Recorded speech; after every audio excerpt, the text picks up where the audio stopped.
Hi, I'm Deb Parker, and I am the president of your association this year, and we have just a little bit of information for you. And first of all, this doesn't look like Frosty because Frosty's out fishing. So we're hoping he has great success fishing today. Have fun, Frosty. Definitely. So a couple things. Why don't you go ahead and start off a little bit? So let's talk first of all about the fact that the Quality of Life Run has been canceled this year, and we're all very disappointed. But we do still want some donations if you guys can. We would like to get 200 Quality of Life donations and try to make about $20,000 to give to nonprofits in the community for smaller donations. So please, if you can, give 99, give 250, and we'll get that money to nonprofits by the end of the year. And you can talk to either Shelley or Sue Lovely about those donations. Yeah. No. Yeah, because the nonprofits they're suffering a lot this year, so let's do what we can to help support them in our community.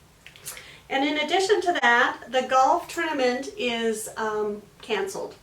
They couldn't do a shotgun start, and there was a lot more stuff involved with it. And now that we all have to wear masks like all the time, it just was not going to work out, and then we couldn't have the barbecue afterwards. And what fun is playing golf if you can't drink beer and not wear a mask? And have a burger. And have a burger. Yes. And all that stuff. So we are sorry. We're going to see if it can ever be rescheduled.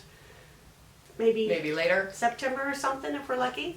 But that's not going to happen. And then, let's see what else. Oh, I just want to make you guys aware, I've been getting calls from people wanting to rent houses on houses I have listed, and they're finding them in Craigslist.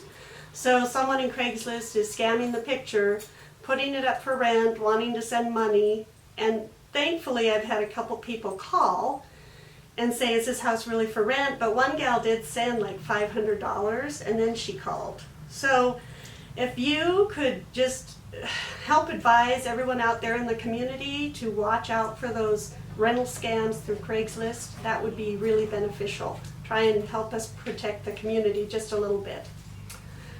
And another thing we had was, we were discussing, I had a situation where I had an escalation clause on an offer that I was given for my listing.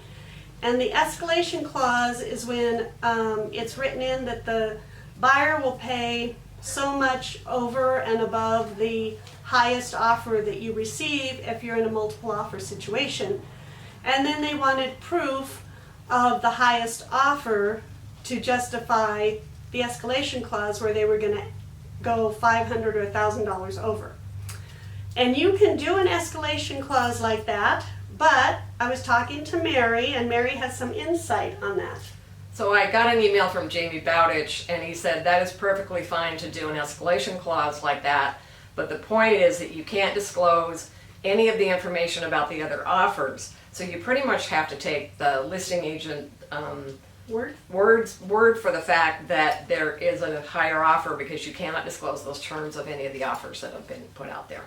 So be a little careful with that. Yeah, and we're in a fast-moving market, but let's just try and do everything as ethically as we can. So be cautious when you're going to write those clauses in there.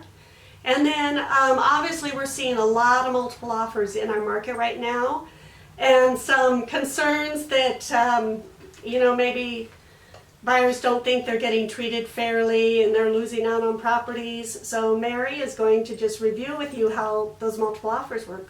So in a multiple offer situation, you guys all have to advise your buyers that it's totally up to the seller as to what they do. So some buyer may think they're getting beaten up by the seller, but it is the seller's choice after all at what offer he wants to take. It may not be the highest, it may just be the best for him. So you have to educate your buyers to the fact that that's totally in the seller's hands. And also in a multiple offer situation, the buyer's agent needs to ask if there are multiple offers. So that is one of the things that they have to ask to see if there are other offers on the table. And I would recommend that you do that with every offer that you make. And the listing agent is not obligated to tell anyone unless they're asked, just so you know that. Yeah. So again, we're in a busy market. We just want everyone to work ethically and do the best they can for their clients. And gosh, I think that might be it. and such low inventory right now. It is, the last stats I did, there was 1.97 months of inventory on the market, and I have never seen that before. I haven't either. That low. Yeah. Yeah. So Get out there and hustle those listings. yeah, yeah, that would be great. So thank you so much. Thanks.